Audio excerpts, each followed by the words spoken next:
Assalamualaikum warahmatullahi wabarakatuh. Di sini kami akan mempresentasikan tentang metode pembelajaran. Ada anggota kelompok kami yaitu yang bernama saya sendiri sebagai moderator Rizky Firmansyah, Ahmad Zainal Faiz, dan Muhammad Ali Gufron. Dan yang pertama yaitu pengertian metode pembelajaran. Metode adalah suatu cara yang teratur atau yang telah dipikirkan secara mendalam untuk digunakan mencapai sesuatu. Metode pembelajaran adalah cara menyajikan materi kepada peserta didik untuk mencapai tujuan pembelajaran yaitu menurut Budiarjo 2005.1.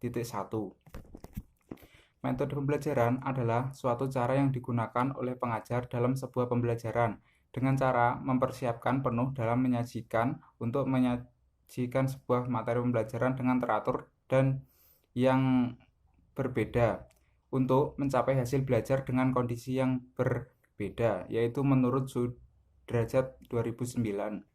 Maksudnya dari pernyataan tersebut yaitu metode pembelajaran ini berorientasi kepada proses dan hasil. Berorientasi kepada proses maksudnya dalam menentukan metode pembelajaran, seorang guru menentukan cara sekaligus hasil belajar yang dapat dicapai peserta didik. Hasil pembelajaran yang dicapai peserta didik dapat berupa hasil-hasil yang nyata. Yaitu metode pembelajaran dapat diartikan sebagai cara yang digunakan untuk mengimplementasikan rencana yang sudah disusun dalam bentuk kegiatan nyata dan praktis untuk mencapai tujuan pembelajaran. Yang selanjutnya yaitu dapat pula dikatakan bahwa metode adalah prosedur pembelajaran yang difokuskan ke pencapaian dan tujuan. Kemudian selanjutnya ada jenis-jenis metode pembelajaran PKN. Yang pertama ada metode ceramah.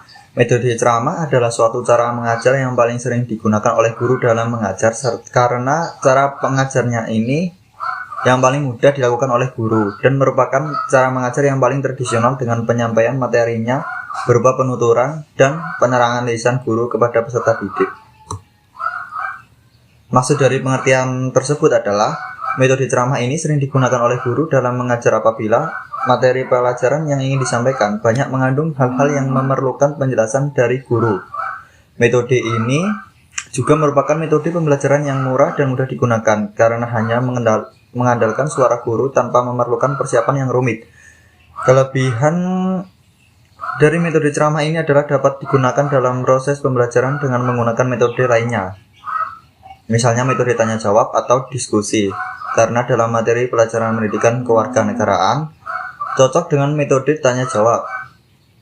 Selain itu, peserta didik tidak hanya mendengarkan penjelasan dari guru, tetapi juga dapat berbicara dalam proses kegiatan belajar di kelas.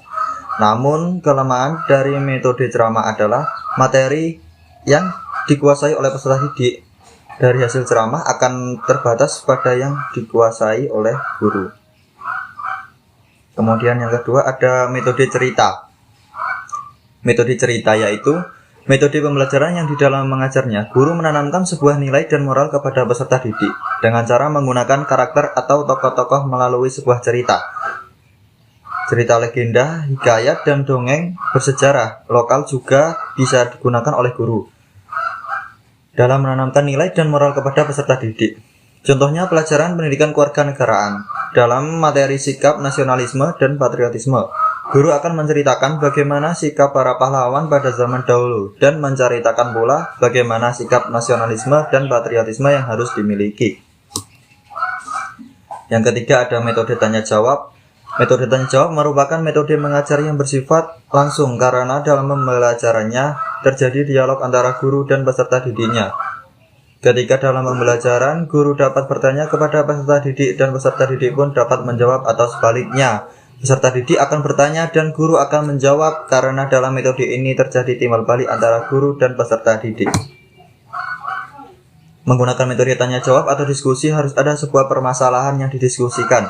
Karena jika tidak adanya permasalahan, maka tidak ada hal yang perlu untuk didiskusikan oleh peserta didik.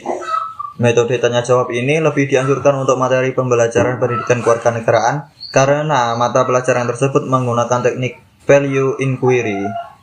Selanjutnya saya Muhammad Ali Gufron Alamsyah akan melanjutkan materi dari teman saya. Yang keempat, metode penugasan. Metode penugasan merupakan suatu cara guru mengajar dengan menanamkan kebiasaan dan dapat memperoleh suatu ketangkasan, ketepatan, dan keterampilan pada peserta didik. Menurut Saiful Sagala 2012, guru dalam menggunakan metode penugasan dengan tujuan agar siswa memperoleh pengalaman langsung, nyata, bekerja mandiri, dan jujur. Misalnya, guru memberikan tugas berupa menuliskan pengalaman dalam menolong teman. Jadi peserta didik dapat menulis peristiwa apa dia menolong adiknya, bagaimana cara dia menolong adiknya, bagaimana perasaannya ketika dia memberikan pertolongan kepada adiknya, dan seterusnya. Yang kelima, metode permainan atau kompetisi. Metode permainan atau kompetisi merupakan metode yang dapat membangkitkan motivasi serta menciptakan suasana senang dalam belajar bagi peserta didik.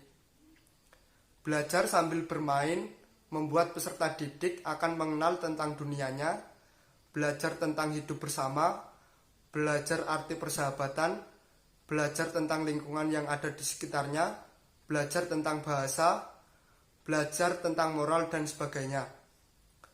Bermain juga merupakan kebutuhan peserta didik yang seharusnya difasilitasi oleh orang tua, guru, atau orang dewasa pada umumnya. Dalam buku Tarwiyah 2012 halaman 1. Peserta didik akan mudah menyerap materi pelajaran ketika dalam suasana yang menyenangkan. Oleh karena itu, guru mengajar menggunakan metode ini dengan menyajikan bahan ajar melalui permainan. Dengan menggunakan metode ini, dapat membuat atau menciptakan permainan yang akan digunakan dalam mengajar. Misalnya, dapat berupa teka-teki menggambar, dan lainnya. Dan di dalam permainan tersebut memuat isi pesan berupa nilai, moral, dan norma sesuai dengan tuntutan pendidikan kewarganegaraan atau PKN. Itu saja presentasi dari kelompok kami. Kurang lebihnya saya mohon maaf beserta teman-teman saya. Wassalamualaikum warahmatullahi wabarakatuh.